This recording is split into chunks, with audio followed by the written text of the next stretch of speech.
if we have a better welfare system than Guatemala, and you're a poor person who needs welfare, and you're in Guatemala, you're like, well, I should move to the United States, where at least I'll have my basic needs taken care of. That is rational. And yet, if you agree that a nation has the right to govern its borders, to determine who gets in, that a nation has the right to be an exclusive club, and that open borders is silly, which I think essentially all Americans will agree with, then you're going to say, I'm sorry, poor Guatemalan person, I am not going to let you in. That's what everyone's going to say, except a few activists who are like, a poor Guatemalan has just as much a right to live here as a poor American. Why is this person different? Or libertarians will say this. Libertarians, of course, they want to destroy the welfare state. That's a feature, not a bug, right? They're like, yeah, let's let in more immigrants so support for welfare state goes away. Shut up. Like, shut up, libertarians. No one likes you and no one ever liked you.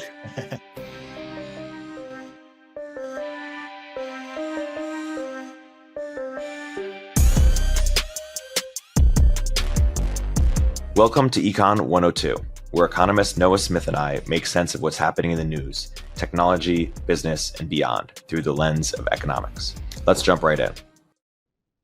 Hey, Noah, how's it going? Hey, sorry, I missed that it was 11. No worries. Everything's good? Well, most stuff is good. Yeah. I'm over my illness, which is great. That's great. Yeah, I'm wearing my.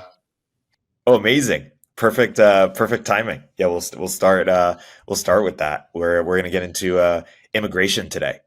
You had a piece recently. Americans are angry about immigration, and there's a history of Americans being mixed about immigration, despite us also being known for being a country of immigrants and having assimilation superpower. Why don't you talk about why some Americans are angry about immigration, and what's give some of the history behind it as well? Well, it's really hard to know, why, because polls, people don't always say exactly what they think on polls, and polls are notoriously kind of vague and unreliable. But you can see some trends. You can really see that during the Trump years, and actually from 2015, when Trump started really coming to prominence and saying things that people interpreted as bashing immigrants, and basically, have it being a very sort of like anti-immigration candidate. From those years, pro-immigration sentiment really started to rise, and anti-immigration sentiment really started to plummet in America. And you also saw a partisan gap open up. Previously, you had pro and anti-immigration ideas on both sides of the political spectrum. You had Democrats who basically wanted to protect American workers from competition, from immigrants. And you had Republicans who, wanted to keep American culture the same and blah, blah, blah. But then you also had a bunch of people who were pro-immigrant on both sides. And that stopped sort of being true. Republicans essentially got polarized into thinking that into the, have you ever heard of the Great Replacement theory? Yes, the idea that white people represent a certain percentage of the population and that there's a desire to reduce that population. Yeah, I was actually surprised because of course, most pro-immigration people are not thinking that way. They'd be absolutely happy if a bazillion Russians came here, right? It's like white immigrants came here. But there are actually a few people who think that way. I was very surprised to find that. But I think that there's a softer kind of version of the Great Replacement theory, which is the political replacement theory. Oh, right. That's the racial replacement theory. The political replacement theory is the idea that Democrats are importing votes. Because when you look at immigrants, naturalized immigrants and kids of immigrants, they tend to vote very strongly Democratic. This has been true throughout the history of the Democratic Party, all the way back to the early 1800s when it began.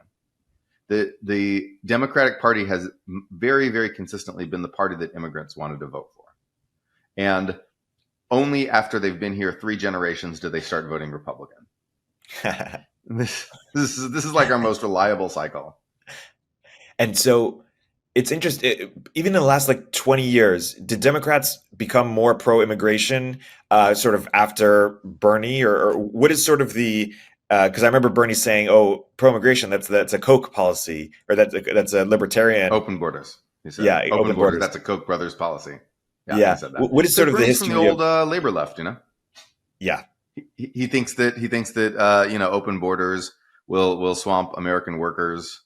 Um, I can go into the economics of this if you want. Yeah. So the truth is that so open borders is a policy that no one says they want.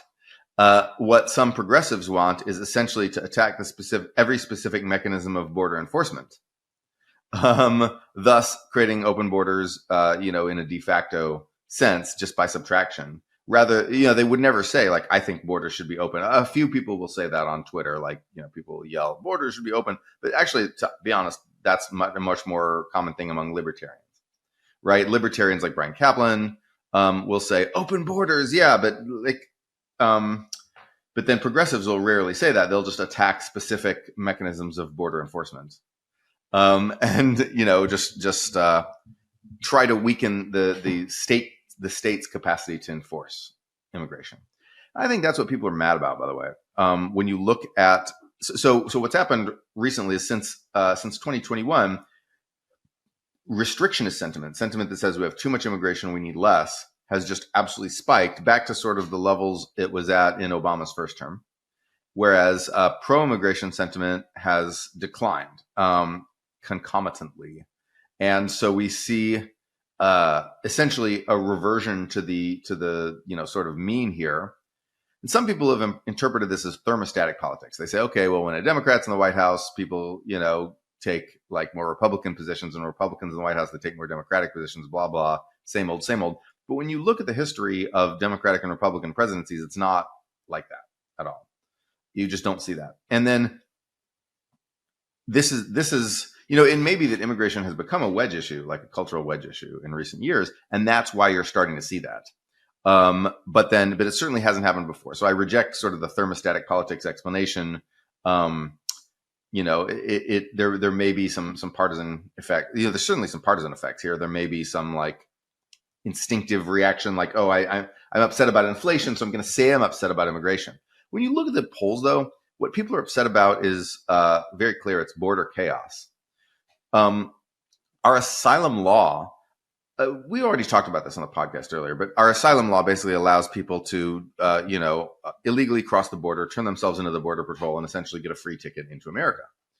That is chaos and the breakdown of order and state capacity and a country's ability to choose who gets into the country. It's a threat to the country's, status as an exclusive club that says, here's who can get in, here's who can't get in.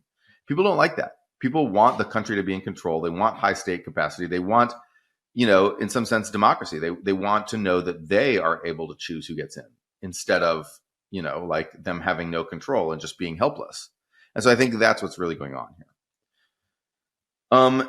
That's public opinion wise. So economics wise, there's a couple things to consider. So most people think of this economic immigration issue as a wage and labor and job competition issue.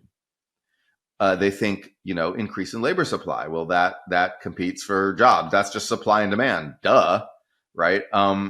It is not, because immigrants who come in also increase labor demand, and that's what almost nobody on the pro or anti side seems to really understand. Although hopefully some people are starting to understand this. But when you have immigrants come in, they need houses to live in. Right. And so they need to buy the services of construction workers. They need to get set up with their taxes. And so they need the service of tax preparation people. They need all these kind of things. They need food. So they need to eat at, local restaurants, shop at local groceries. They need furniture. They need all kinds of things. And the money they're getting paid is getting paid back out again in terms of them, buying things. That creates product demand, which creates labor demand. So immigrants are a huge source of demand, and they buy a bunch of stuff. The easiest way to understand this is to think of immigrants as just similar to babies, that are born outside our country. If you create a whole bunch of new Americans by people having kids, you wouldn't necessarily say, oh, this labor competition is going to just drive down wages massively, because those people are going to provide demand, right? Yeah.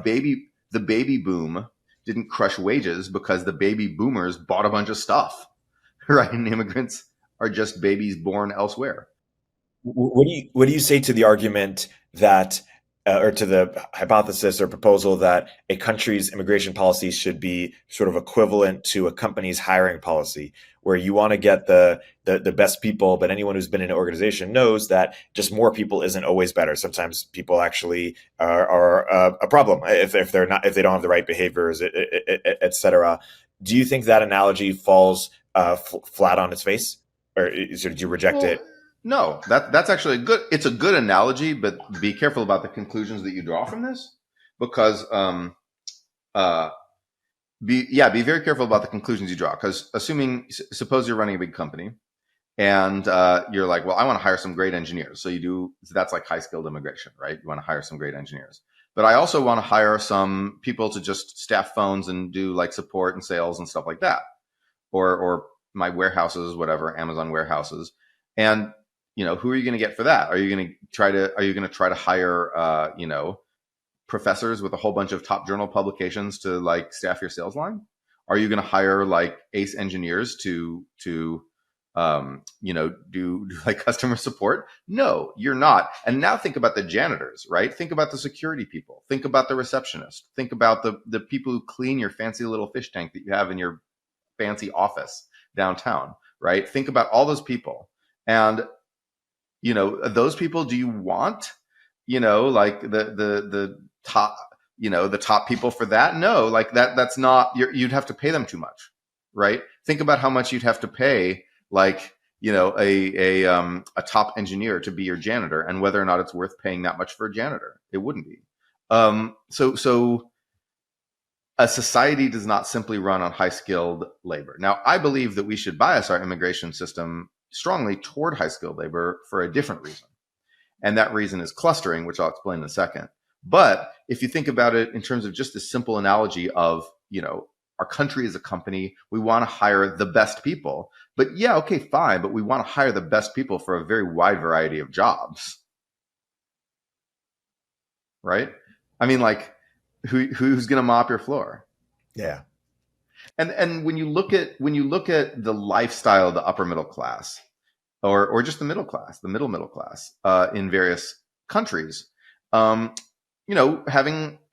cheap service workers, cheap childcare, cheap roofing and landscaping and whatever, is an important determinant of the quality of life in places like Singapore.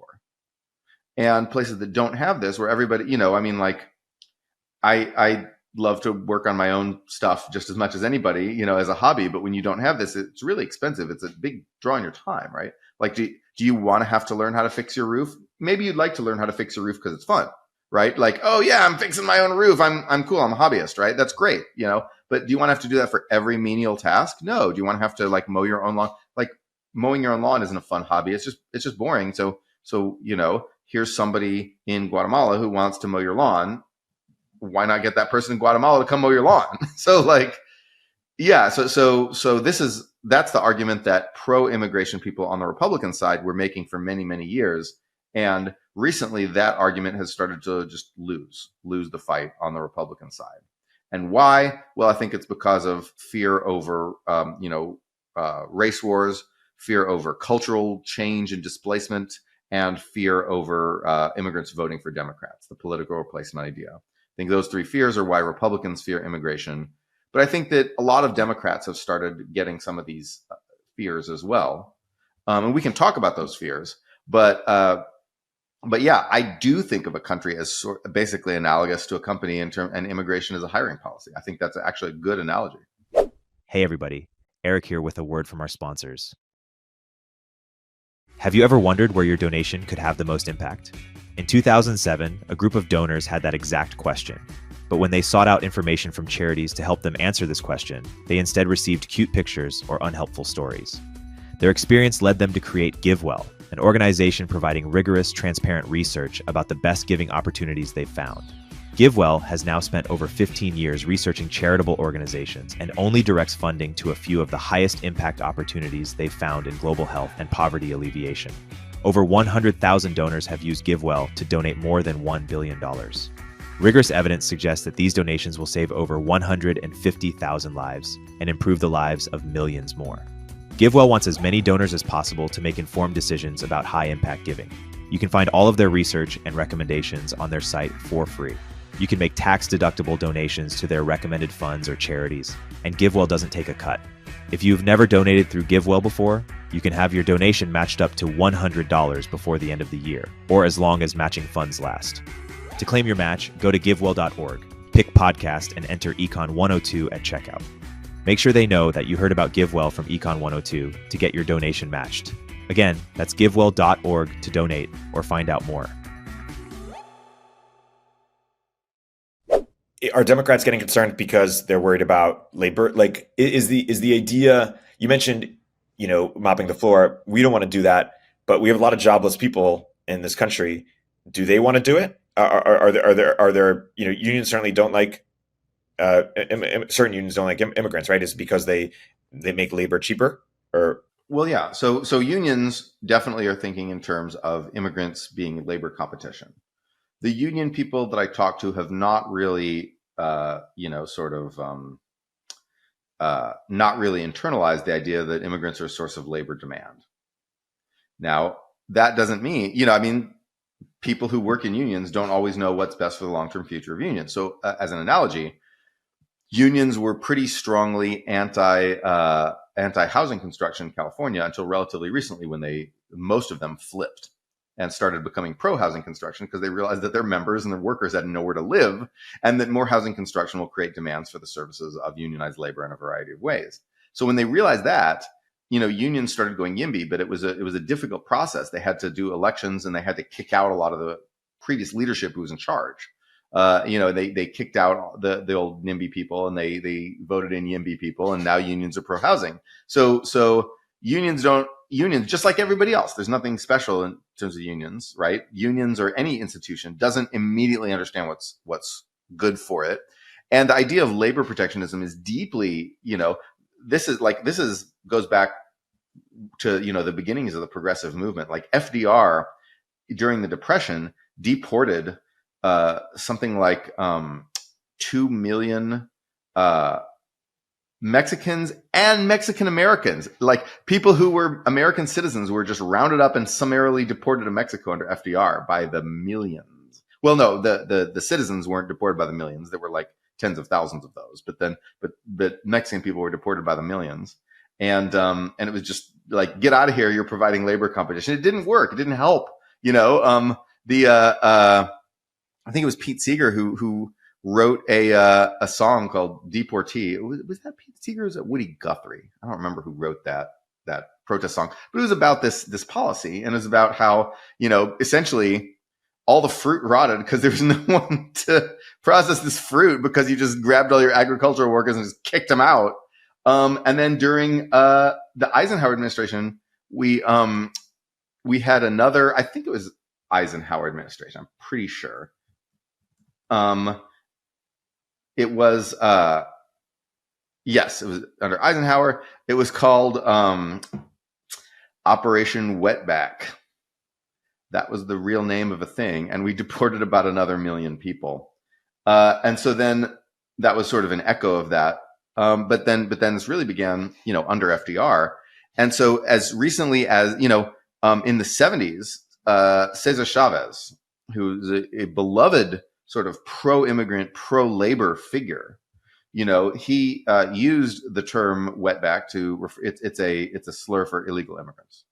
It's a slur for unauthorized immigrants, let us say, because many people think illegal immigrant is also a slur, but it is a slur for people who are just cross over illegally to America and try to get work. Cesar Chavez hated these people. He railed against them and called them wetbacks and advocated for policies to enforce borders and harshly exclude these people, because he believed that the illegal immigrants were creating massive amounts of labor competition for his constituents in his union, in his support group, which were either legal immigrants or were the kids of immigrants. And so there was this long tradition of labor protectionism, and Bernie, who's an old guy, he comes out of that tradition. And so none of these people realize the thing about labor demand. And so none of them, research just keeps verifying that when you have this big surge of, immigration, whether it's from refugees or some policy change or whatever, some random surge of like a bazillion people come into your country, basically wages for native born people don't go anywhere. Nothing happens to them.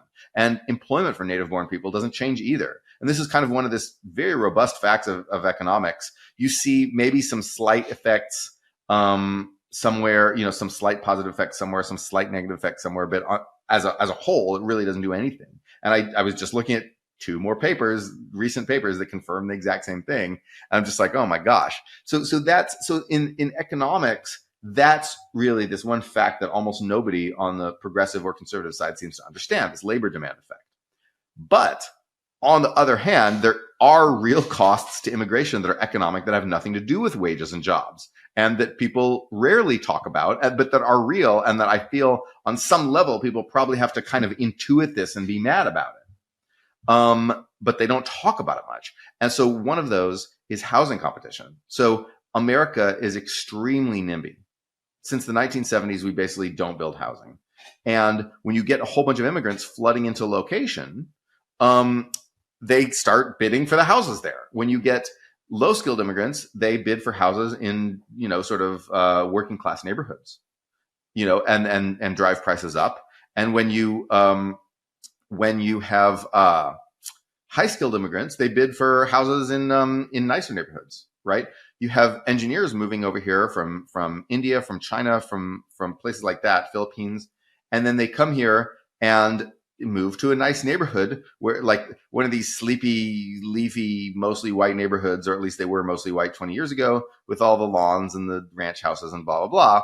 And suddenly, prices are getting bid up. And so some people are like, great, I own a house. My house just went up in value. Yay. And some people are like, wait, I rent. I'm mad because, this is increased competition, blah, blah, blah. All of this happens because of NIMBYism, because we don't build new housing to accommodate these people. And during the 90s and 2000s, we built out, right? We built into greenfields. We built the exurbs. We built onto, unused land, single family houses connected by roads to cities.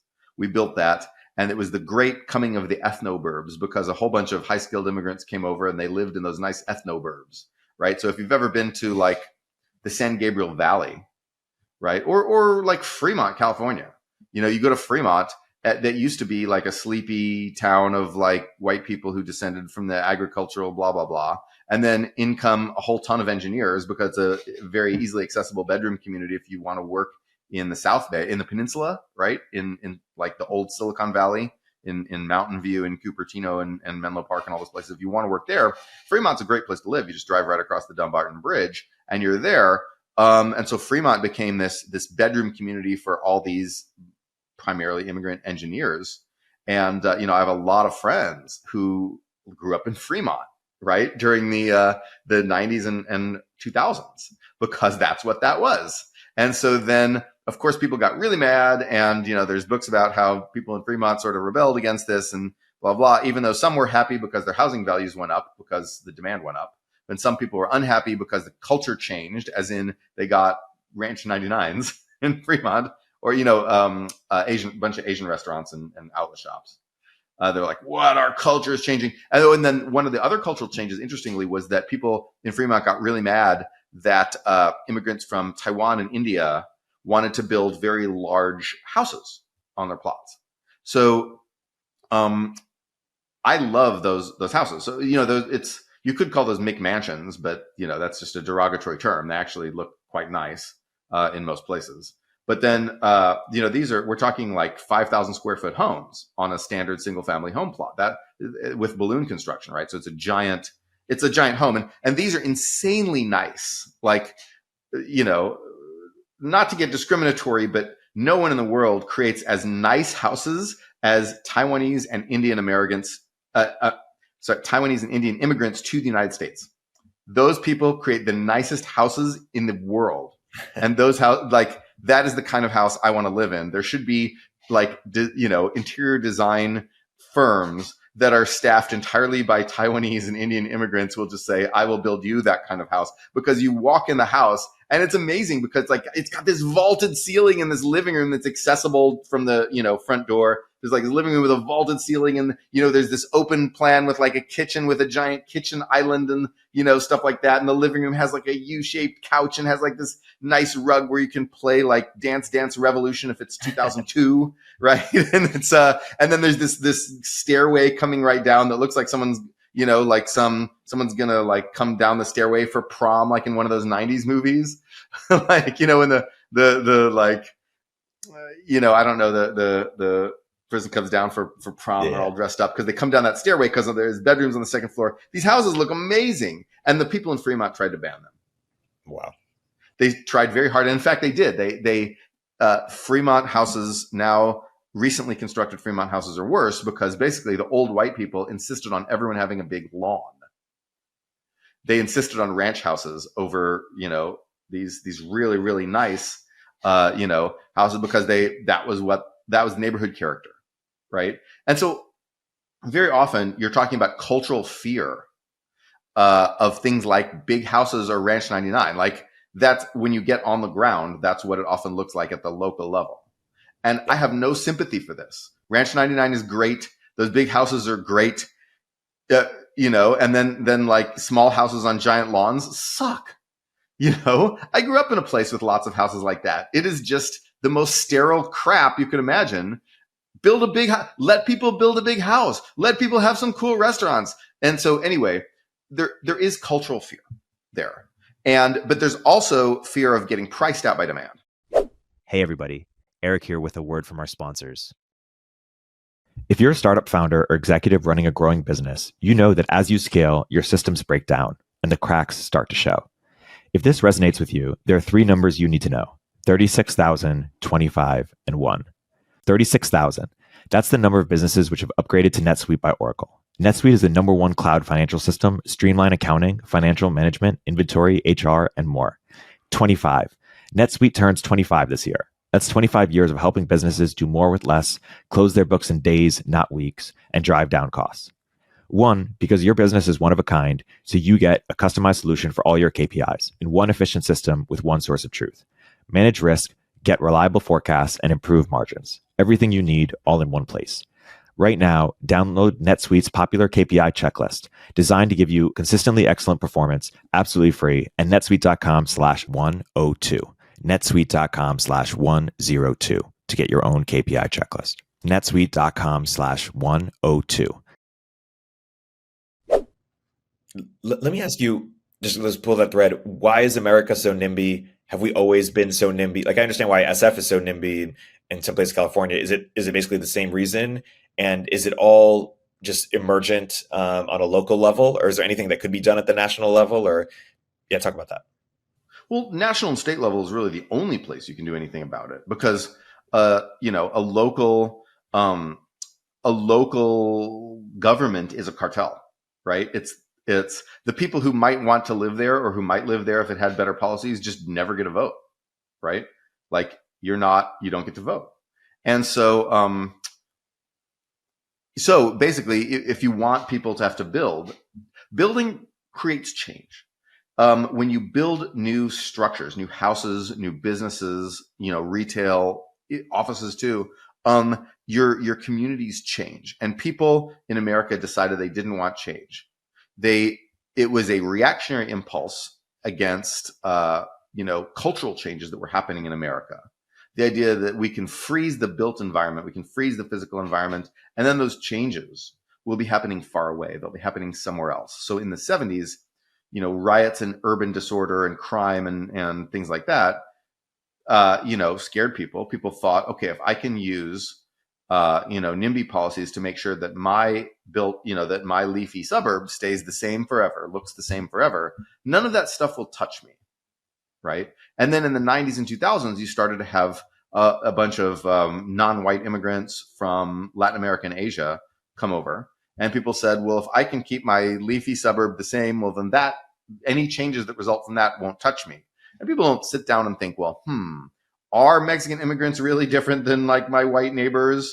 No, they don't think about that. They just think, okay, well, maybe something will change. Maybe something will be different. But if I just prevent any new housing from being built, then none of that will touch me. Then I have the certainty of stasis. And so the certainty of stasis became a subsidy that we started to grant people. And this is the concept of a stasis subsidy. Well, that's what I call it. I invented that term. I don't know if anyone wants to use it yet. So please use my vocabulary. No, so that's what I call it, right?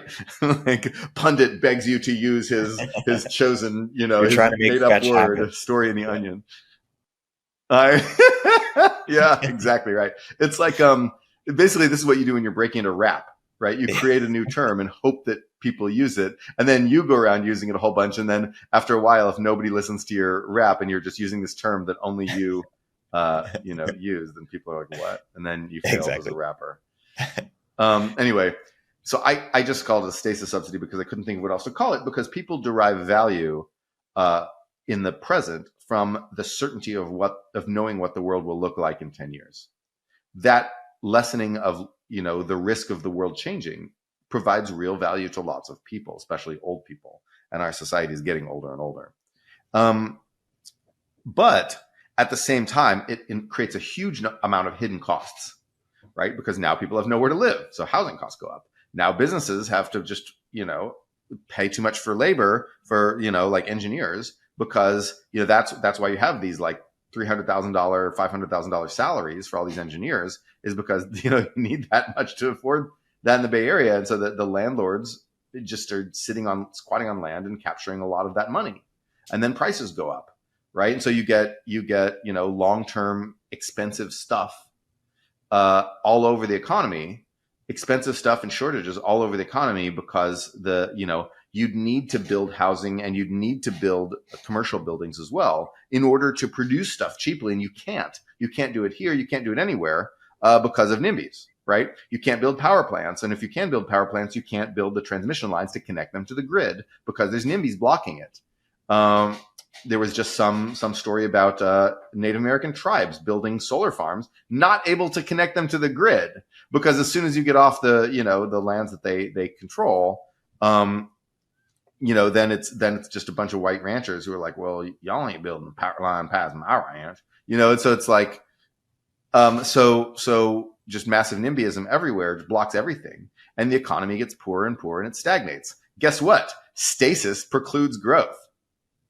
And you can say, well, growth, we don't need growth, because that's when people say we don't need growth, we don't need more growth. Like when they say growth is a thing they're scared of, what they really mean is change. They're scared of the possibility that something will be different in a bad way in the future and want to cling to what they have, hold on to what they have. That's the stasis subsidy. That's the value of stasis, right? They don't think about the cost of stasis. Until recently, no one was thinking about the cost of stasis. So because so many things were going right elsewhere in the economy in the 1980s and the 1990s and in the early 2000s, because so many things were going right, we didn't think about this regime of stasis we were allowing to build up at the local level that was absolutely pervasive. And yet now it is biting us because the easy gains that we had. So the easy gains that we built out the exurbs, right? The far-flung suburbs. That was easy gains, and NIMBYism didn't stop it, right? We built out the IT industry, and because it was fairly delocalized and, didn't have a huge physical footprint, that was an easy gain, right? We outsourced stuff to China, and that seemed like an easy gain, at least for the people who got to benefit from that, not so much from the workers who competed against outsourcing. We had demands, on increased demand for housing, pumped up people's house prices. And we had all of these easy gains in our economy. And so we ignored the hard stuff. We ignored the base. We ignored the fact that our built environment was stagnating as a result of this toxic bargain that we made in the 70s. And as a result of that, we did not see the stagnation sneaking up on us. And when those easy gains petered out, when those easy gains, dropped off, we didn't have any, we had nowhere to go, because now the stasis subsidies that we've been doling out since the 70s came back to bite us. Now, suddenly there's a massive housing shortage in our attractive cities, in our most productive cities, right? Now there's factories are insanely expensive to build here relative to other countries, and we lost competitiveness. Now we're it's very difficult to build new power plants, blah, blah, blah. So we, when the easy gains of the 80s, 90s, and early 2000s ran out, and when we started having to confront real constraints, we discovered to our dismay that we had allowed ourselves we had hobbled ourselves with this stasis regime since the 70s that now we're trying to get rid of. And it's very difficult to get rid of because people still want that stasis subsidy. They still want the feeling of, well, at least I know that my neighborhood will be the same in 10 years. And we can't afford that anymore. Do you think that there is a path for this to change in the next few years, or what would need to be true for it to change? And what could the incoming president, for example, do here? Or where's the highest leverage point? There's absolutely a path for it to change. So, and the Biden administration has been better than any other administration in my lifetime for this, which doesn't mean as nearly as good as it needs to be. I think that's a hard thing for a lot of people to swallow, is the fact that the Biden administration is just a step on the way to something much better. The Biden administration has been very pro-housing. They've been looking into building public housing. So public housing, by the way, we usually think of as what they call social housing, as in you build, the government builds and operates an apartment building. This often doesn't work out very well. In some countries, it can work out, like Austria, but then usually a lot of things go wrong with this. The government is not a great landlord. There's a lot of political pressure, on the government to do various other objectives as a landlord that, end up getting in the way. And so, but the better form of public housing is what Singapore does, which is basically government uses its own land. Government owns massive, massive, massive amounts of land in the West. So use the land, build housing on the land, and then sell it to people. And so that's the Singapore model. And that's sort of what the administration is starting to move in the direction of. At the state level, we do land use regulation at the state level. We're starting to see major movement. So we've seen California pass a giant raft of YIMBY bills. This will not be enough without a few more things. There's basically like a defense in depth that NIMBYs have against new construction in California. So, there's land use regulations, there's zoning, there's permitting stuff. You have to go through CEQA and historic preservation. So now that basically YIMBYs broke through the first two barriers, of zoning and non-zoning land use regulation, and basically upzoned a lot of stuff. But NIMBYs are going to block it all with CEQA, and they're going to block some of it with attempts at, historically preserving a Walmart or a gas station, right? So then, so YIMBYs will have to break through that by limiting CEQA and by limiting historic preservation, and then they will win, and then we'll see a bunch of construction. But in other states that don't have as much of a defense in depth, you're already starting to see increased construction. You're starting to see some movement in Minneapolis, Washington State, places like that. You're starting to see some YIMBY victories, and YIMBYism is becoming sort of the nationwide movement. Whether it'll be enough, I can't say, but people know what they need to do, and they're on the right track, and we're starting to see some legislative movement. So that's great. That's great. Yeah. Let's cycle back to immigration. You said one of the best economic arguments against immigration is sort of what it does to housing. Are there any other arguments that you're sympathetic to against immigration in terms of the costs? Right. When you have massive NIMBYism in place, immigration makes things harder, because then you have to be 10 times as YIMBY in order to accommodate the inflow as you would, without the immigration. So if you're just accommodating people who move to San Francisco to chase the dream of being in a startup and because there's some good jobs here, blah, blah, blah. If you're just accommodating that, maybe you only have to win a few YIMBY victories. But if you have to accommodate that plus like massive amounts of people moving here from, India, Vietnam, Philippines, whatever, because they want to participate in this, tech gold rush, well, then you have to be much more YIMBY, right? So you can get kind of four-dimensional chess and cute about this and say, if we have a bunch of immigration, it'll heighten the contradictions by showing us how much we need to build, and then that will create the pressure to finally go mega YIMBY at the national level. That's called accelerationism. That's always a very dangerous thing, a very dangerous tactic to like exacerbate a problem, hoping that will create political momentum for doing something about the problem.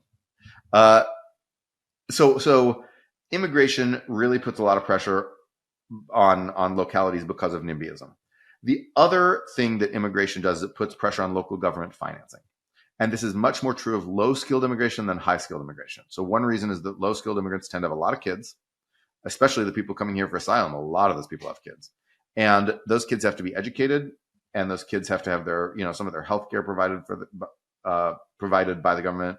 In 1996, we massively restricted the welfare benefits immigrants can receive. So the idea that immigrants are sponging a whole bunch on welfare is outdated, because they were, back in 1995, but in 1996, Bill Clinton signed the Personal Responsibility and Work blah blah something Act, the Per-Wara Act, and then that cut immigrants, both legal and illegal, by the way, off of tons of welfare benefits, but not all, and it didn't cut them off of like public goods spending. So there's still a lot of stuff the government has to spend money on. There's a lot of healthcare stuff people can still get. Certainly, if nothing else, they get emergency room care. If you don't have a doctor because you're a poor immigrant, and then you break your leg or you have cancer or whatever, you go to the emergency room and they treat you, and it's much more expensive then. And so, and the government just ends up footing the bill a lot through that. So there's still a lot of stuff that the government pays for immigrants, especially, and most of it is paid for at the local level. And local government finances get absolutely strained. And because low-skilled immigrants don't make a lot of money, and their kids tend to not make a lot of money, and their grandkids tend to not make a lot of money, they don't really pay for themselves. And so you get these massive strains on local government finances, not just now, but like for the next 20 years. And obviously local governments are upset about this. So what you see now is the red states started busing a bunch of these, asylum seeker migrants to New York and to other blue cities, right? To these progressive cities. They started busing them there. And these progressive cities provide tons of local sort of government benefits for these people. And it was massively straining their budget. And now they're freaking out. It was a very successful operation by the red state governors to bus these people to the blue cities, and because now those cities are overwhelmed, right? It's blue cities and blue states. So they're like New York City, for example, they're busing them to. There was a famous group of migrants who were bused to Martha's Vineyard, but most of them are just bused to the big cities. And the migrants are like, hey, I'll go to New York. Hell yeah. I would, if I were a migrant, I'd be like, New York, hell yeah. But then like they get to New York, and New York has a robust sort of welfare, local city welfare state, I guess. And that's always been true, by the way, back to the beginning of New York. And that's why New York has always had like immigrant exclusion eruptions. And so this is the other thing, local government finance strain. This is turning Democrats against immigration. This is because it's not job competition anymore, really, right? Like the Cesar Chavez era is and the Bernie Sanders era is basically done. What it is they've bulked up the fiscal state to support poor people at the local level, and they're getting overwhelmed by this flood, and they can't do it. And these are also some of the most NIMBY cities and some of the most in-demand cities. So there's rent competition, and there's fiscal competition. So we have to move away from talking about the problems of immigration in terms of job competition. That's old. That is the old era. We need to move away from that. And yes, I know Republicans are scared about political, replacement and about cultural change and racial wars and things like that. I don't care about that stuff. I don't think, I think America's a big melting pot and it all works and blah, blah, blah. But the fiscal competition and the housing competition are two real negative local effects of immigration. And Democrats have to stop pretending these things don't exist. Democratic leaders and commentators, progressive commentators, have to stop pretending those things don't exist, because they do. And they are killing the pro-immigration cause and hurting Biden's reelection chances, hurting Democrats' chances at the same time. It's about fiscal and housing. Those are the real local costs of immigration. And ignoring those, waving those away just because job competition isn't real, just because we're progressive, so we don't care about cultural change, screw you, racist. Like, okay, fine. The fiscal competition and the housing competition are real. And you also can't just wave a magic wand and say, well, we're going to YIMBY away all the housing competition, because you're not. YIMBYism is coming from behind. We're trying to fix the mistakes of the 70s. We're still, we're desperately behind, and it's very hard going and blah, blah, blah. And in the influx of, like 20 million migrants or whatever in like the next, decade or whatever we're going to get, that will swamp a lot of our working class neighborhoods with demand for housing that drives up rents. And people say, rent control. Well, what do you think? Where are the migrants going to live if you do rent control? Like, so they're just going to be excluded. There's going to be slums at the outskirts of your cities. It's going to suck, tent cities and whatever. Like, you're going to tin shacks.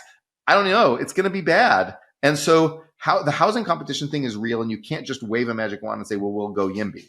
Yes, we'll go YIMBY. I hope we will, but it won't be enough. And the fiscal competition, there's no way to wave that away. There is a trade-off between a welfare state and open borders. There absolutely is a trade-off. And there's reliable research that support for welfare states goes down when immigration goes up. And that's not just like racism, like, oh, I don't want a brown person getting my tax dollars. There's probably some of that, right? There's some of that. But, there's real fiscal competition. There's real fiscal crowding out there.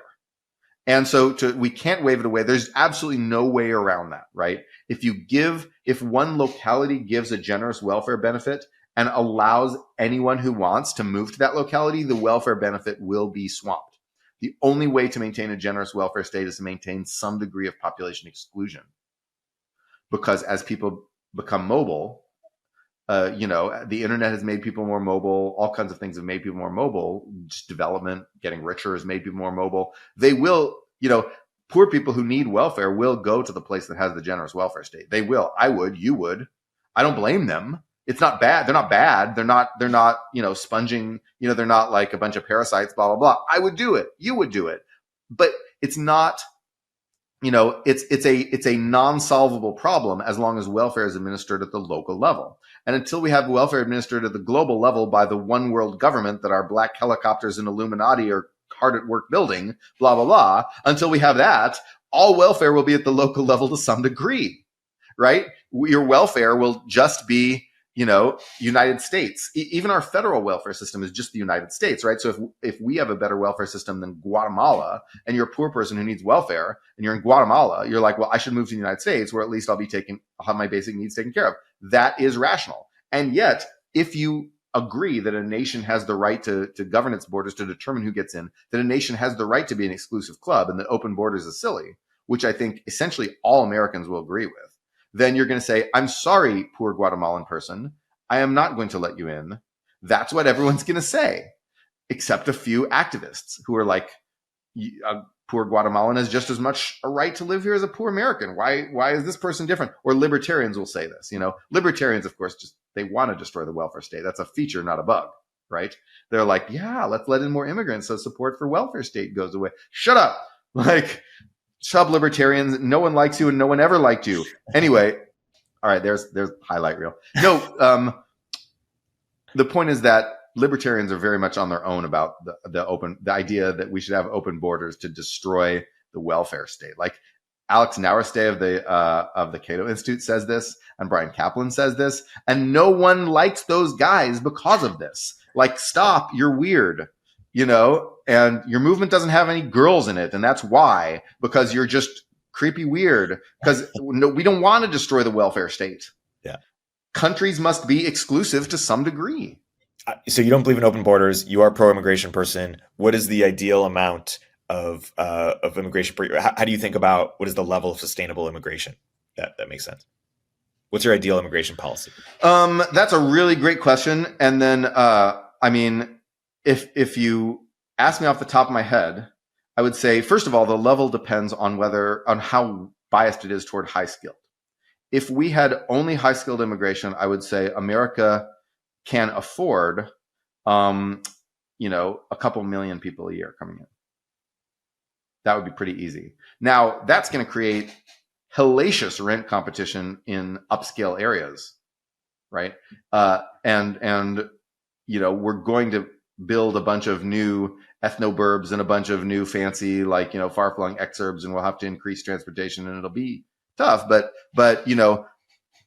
there'll even be some gentrification when those people move into working class neighborhoods and price out the locals, blah, blah, blah. But we could handle this because the clustering effects will make us really, really rich of high skilled immigration. If you're talking about low skilled immigration, I think it's less. I think the amount that we can handle there is less because they move directly to working class neighborhoods and compete for housing. And also they don't flood our fiscal coffers with a bunch of money. So when you get high skilled immigrants, they pay so much taxes, they much, much more than pay for the cost of sustaining them because they don't use much welfare and they pay a ton of taxes, right? So you're basically selling spots in America to, very smart people from overseas who can earn a lot of money working for American tech companies or whatever. And so that's great for our fiscal governments. It really floods us with tax money, and these fiscal governments are flush, can spend it on whatever they want. But low skilled immigrants, it's the opposite.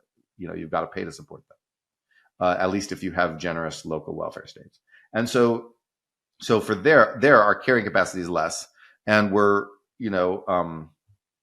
it's hard to give actual numbers. I can look at the 90s and 2000s as a proxy, but of course, it's hard to build as much exurbs as we did in like 2004. So that changes it, right? Local welfare states have probably gotten a bit more generous since the Great Recession, right? We during that recession, a lot of people were poor, a lot of people were hurting. So and also during COVID, actually. So we pumped up these local welfare states at the city level, at the state level, to give more support to people who needed it.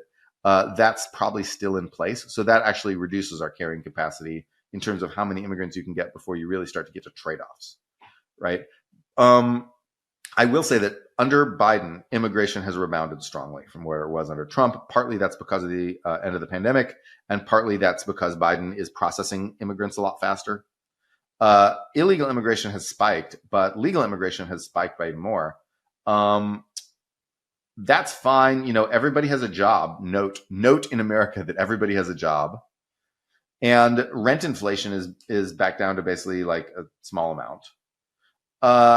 So really we're doing fine right now, except for the border chaos and, the inflow of, asylum seekers. It's freaking people out. We're not economically crushing ourselves.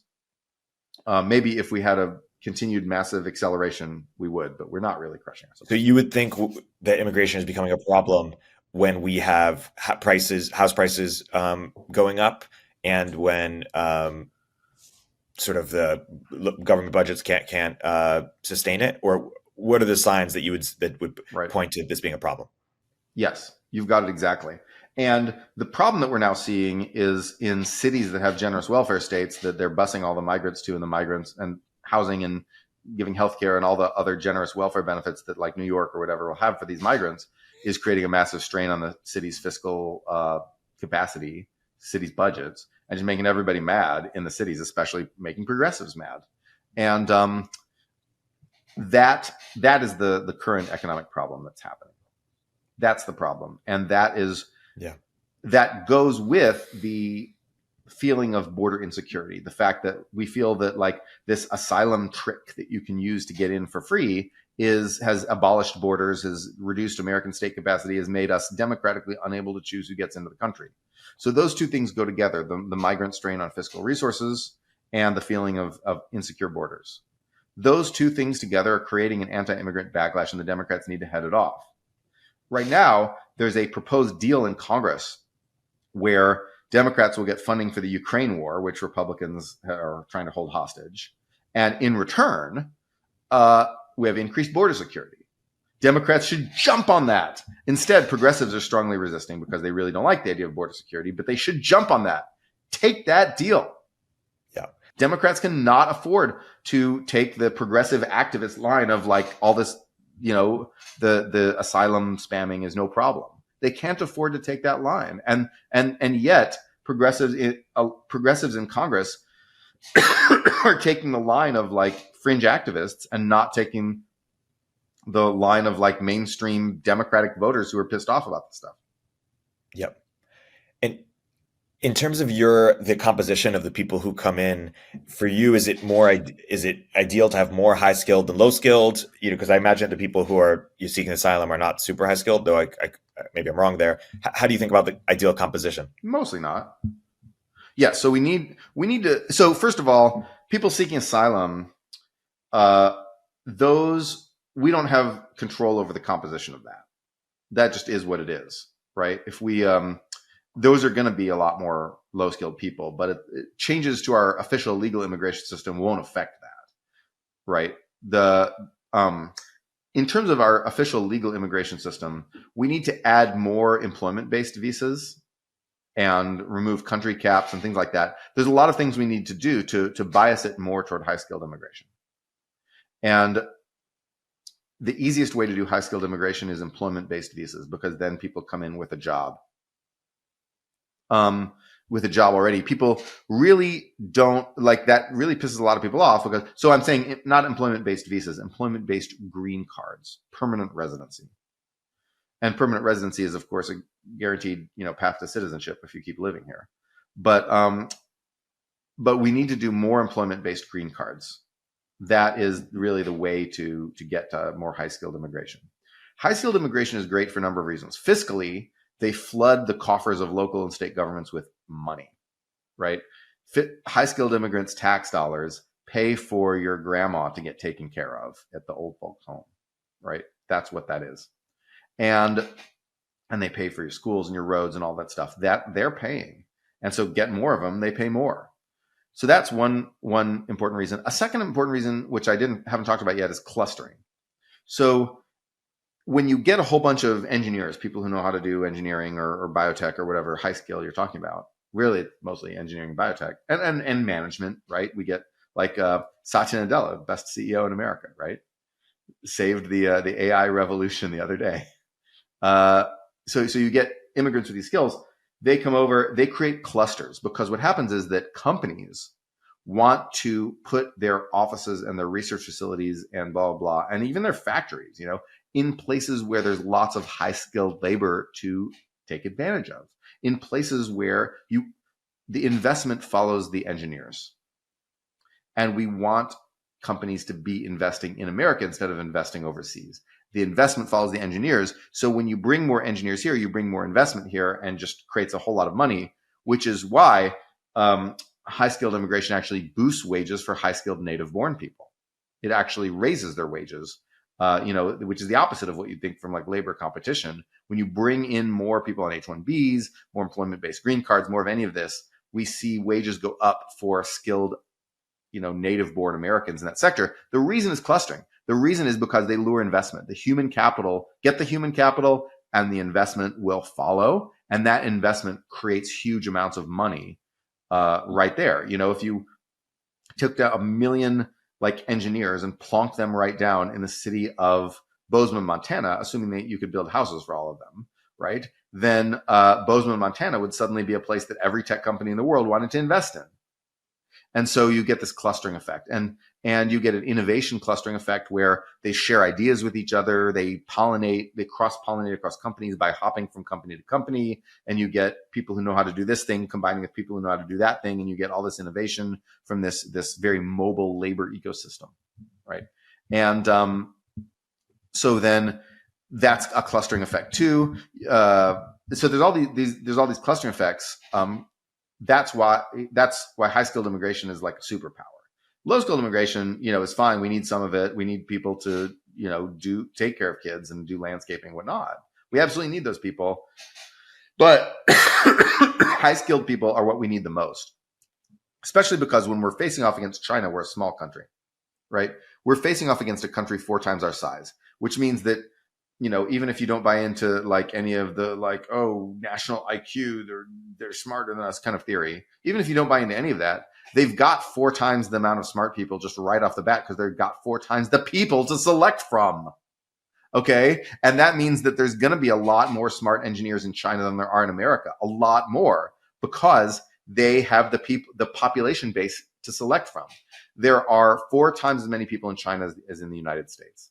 And yes, China's getting older and their population's shrinking and blah, blah, blah. But, so maybe it'll be 3.5 times soon, but that's still a huge ratio. The only way we can compete with that talent in terms of investment, in terms of, research and engineering talent and blah, blah, is immigration. That's the only way we can compete. We need to let smart people in from India, from Vietnam, from the Philippines, from Nigeria, from Cameroon, from Bangladesh, from all these places, from Indonesia, which is like the most neglected country of all, from anywhere that I haven't mentioned. We need to let these people in from those countries so that we can stay on top, so that so that China doesn't leave us in the dust and turn us into an agricultural backwater. So it's a matter of national security to take in large amounts of high-skilled immigration. Yeah. Before wrapping, let's briefly steelman the Republican critiques so that we can knock them down. I'll do my best.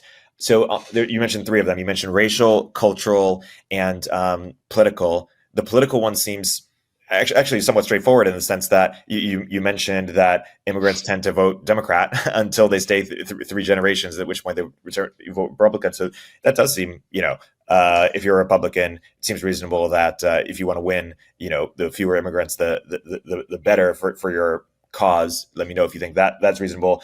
The racial, I definitely, I think it's crazy to think that there's like a deliberate plan to reduce the amount of white people in this country.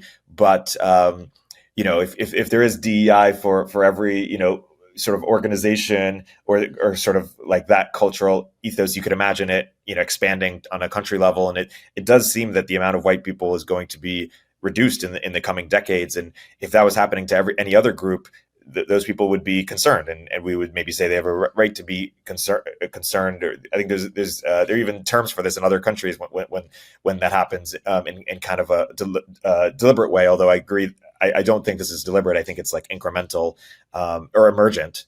And then lastly, on the cultural side, I think we used to assimilate better, or that's what people say, is we used to assimilate better. And people see the problems that are happening in Europe with a large refugee population, and they worry that could happen to us if we don't take care of the border. Maybe that one seems the weakest, but I'm curious for your thoughts on all three. All right, so that's a lot to bite off really fast. Let's talk about political replacement. That is real. That's a real fear.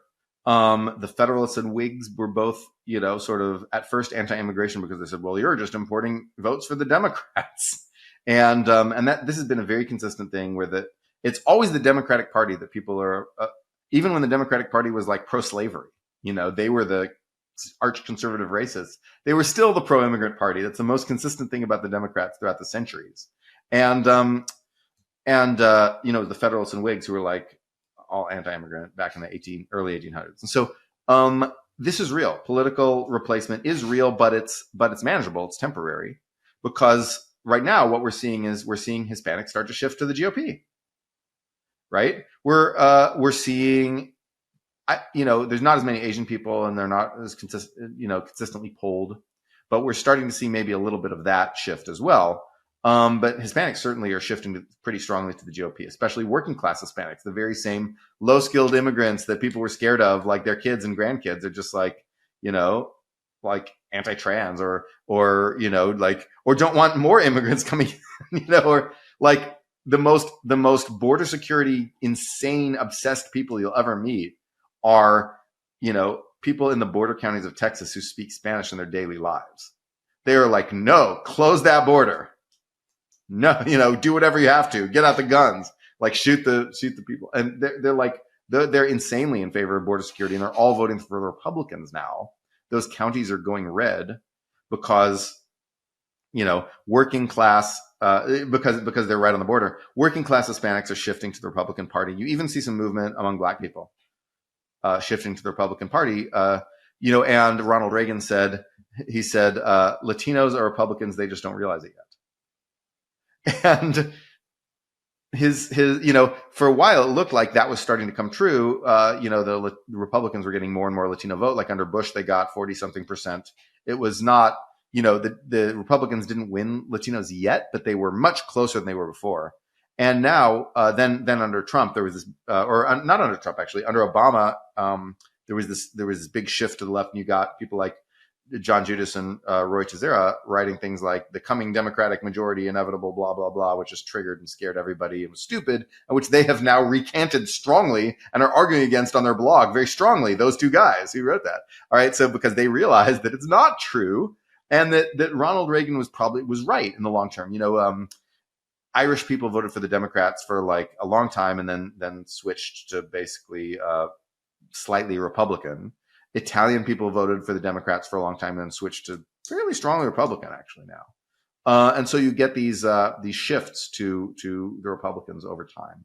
And that's going to happen. That's going to happen with Latinos, with Hispanics. It will happen. Right. And so it is a real thing. But I would say that what Republicans should do is just court the Hispanics harder. Right. You can win those guys. The idea of keeping them out has already sailed. That ship has sailed. Instead, keep them in, import them into the Republican coalition, and you'll get a new, like that was Reagan Democrats, right? The Reagan Democrats were the white ethnics. Reagan Democrats were Italian, and to some degree, even the few still Irish people who still had somewhat of an immigrant background, but Italian, Polish, Czech, Americans, Greek Americans who had working class backgrounds and had struggled their way up to the middle class and liked what Reagan was selling. That was why we had the massive, massive Republican majorities of like the 70s and 80s, right? It was because of the shift of the Reagan Democrats. Latinos are that. Hispanics are that. Get them on your side, Republicans. Like you can win again. You just have to get those guys. So that's my answer to the political replacement thing. And if and when Hispanics start voting like 52 to 48 Republican, you will see a shift. You will see a shift. And that day is closer than you think. That day is closer than anyone thinks. I'm from Texas, and I'm here to tell you that, you will not meet more people who are more right wing than Hispanic right wingers. You will not, like, you go out to San Antonio or whatever area, and you will just like everyone's really right wing and everyone is of Mexican descent. Yep. And so that's the answer to the political replacement. Cultural replacement. This is like, if you're in Japan, that's a big concern because Japan runs on culture. You need people to carry their trash with them and not rob stores and be super conscientious and return money on the ground to like the station attendant.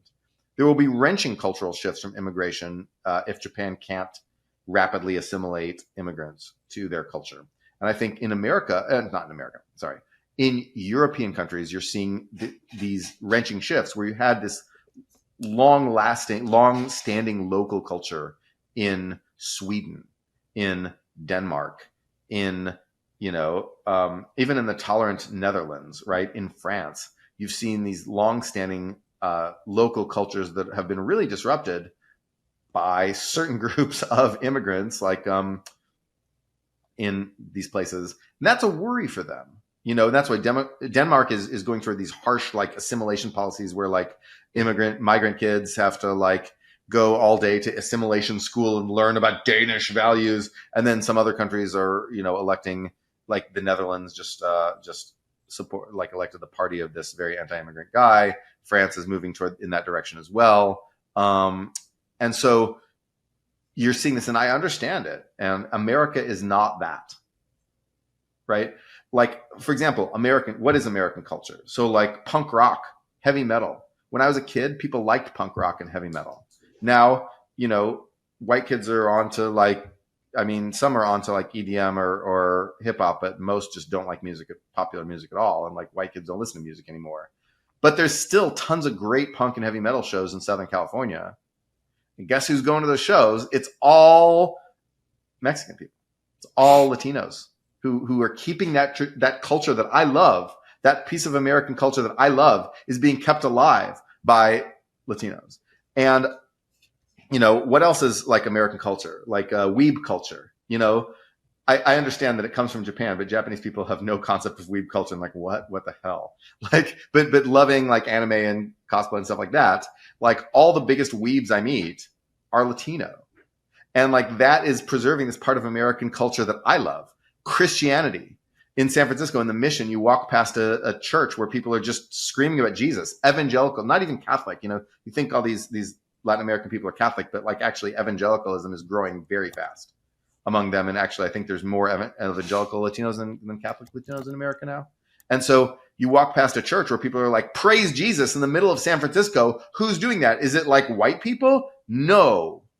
It's not even Korean people who are like, as a general rule, pretty Jesus forward. Korea has the highest number of evangelical missionaries of any country in the world.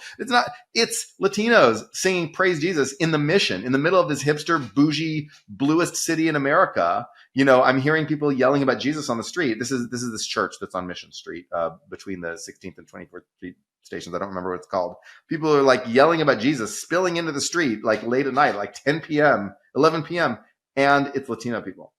So Christianity, if you think Christianity is traditional American culture, guess who's going to preserve Christianity? Latinos, right? So America is just not in the situation of Sweden or Japan or France or Denmark. We are not in the situation. We are not them. And we had an immigrant culture from the beginning, and we were bound together by things like, Christianity and punk rock. We were bound together by a whole bunch of stuff that we basically made up to bind us together. We didn't make up Christianity, but we did make up evangelical Christianity. And that was a thing that bound Americans of all kinds of backgrounds together. Irish people, Italian people, and black people too.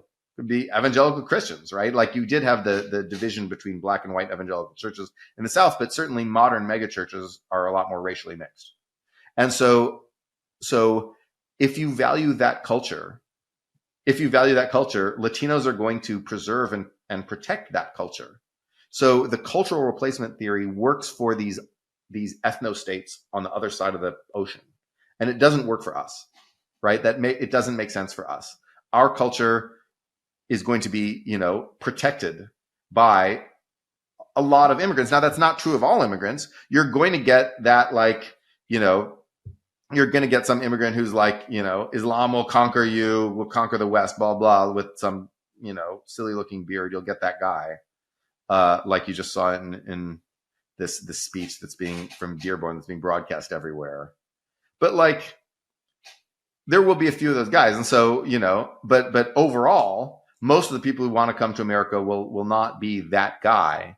And overall, immigrants will protect and preserve American culture. We are the best at assimilating immigrants, not because we have any forced assimilation program like Denmark has, but simply because you move to America, you get the big suburban house and the yard, or maybe not a yard, but you get the house and the car, and you go to the mall and whatever, and you just become an American very quickly. And we have the superpower that those other countries don't have. So I'm not worried about the cultural replacement stuff for America. I would worry about it if I were in charge of Japan. I would worry about cultural replacement. I'm not worried for America because we're just different. We're a different kind of country. And so that's that. And as for racial replacement, look, okay, fellas, this ship has sailed. Texas is minority white. California is minority white. If those places are destined to fall into race war, it's too late. Texas is gone, but it's not, right? It's wrong. This kind of racial replacement theory is just wrong. Because Texas is not falling into a race war. It will not happen. You will not see white and Hispanic Texans shooting at each other and genociding each other and cutting each other's throats. It will not happen. It didn't happen before. When people have been scared about this since the founding of the Republic, you had as late as the turn of the 20th century, right? 1900, you had these crazy newspapers, these indie newspapers in the Midwest saying the Catholics are going to rise up and kill the Protestants in their sleep. And we've got to have militias that train to shoot and destroy the Catholics in a genocidal war, right? It's us, either they or us will be genocided. You had people saying this on the radio as soon as you invent radio, right? As soon as radio gets distributed to households, one of the first things is like these people saying the Catholics will rise up and destroy us unless we destroy them first. And these, you had militias in Ohio drilling to kill all the Catholics. It never happened, right? yeah, you had some Catholic Protestant race riots in the early 1800s, right? You had the pogrom in Philadelphia. You had a bunch of race riots. You had a bunch of religious riots. Then it wasn't even race riots. They didn't even think of Catholic and Protestants as a race. That concept came later. They thought of them as just these tribes, right? These religious tribes.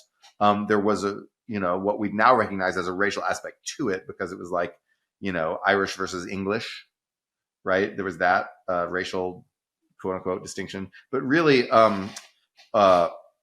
or later Italians, but really, honestly, it was mostly anti-Irish. And there was this, it never happened. There's no race war. Texas is not going to have like a genocidal race war. California is not going to have a genocidal race war, right? And like America is so diverse that at this point, DEI policies are increasingly untenable, as was affirmative action. Affirmative action just got struck down by the Supreme Court. But part of that was because conservatives got on the Supreme Court. But I think the reason there wasn't more outcry against it is because everyone realized that like now having like, with everybody having like one Cuban grandparent or something, right? The concept, the old like America where it was like, 12% black, 88% white, and that was it. And then you had like a couple, Asian and Hispanic people hanging around. That old America of like 1970, it was a little more diverse than that. Okay, I'm just exaggerating. But the old black-white America is gone. And we're very racially mixed and in a kaleidoscopic, confusing way. And that's why affirmative action policies, weren't sustainable in the long term, because like, is someone who's like half Laotian, half Bhutanese, does that person get preference over a white person with one Cuban grandparent? You tell me. And that crazy complex spoil system was just really weird. And that same thing is going to happen with corporate DEI, right? You're going to realize that trying to like get the right number of Laotian Bhutanese employees, is just a losing thing that imposes tons of costs on your company. And you're muted, by the way. And then so I get to talk more. Ha ha ha! You've muted yourself.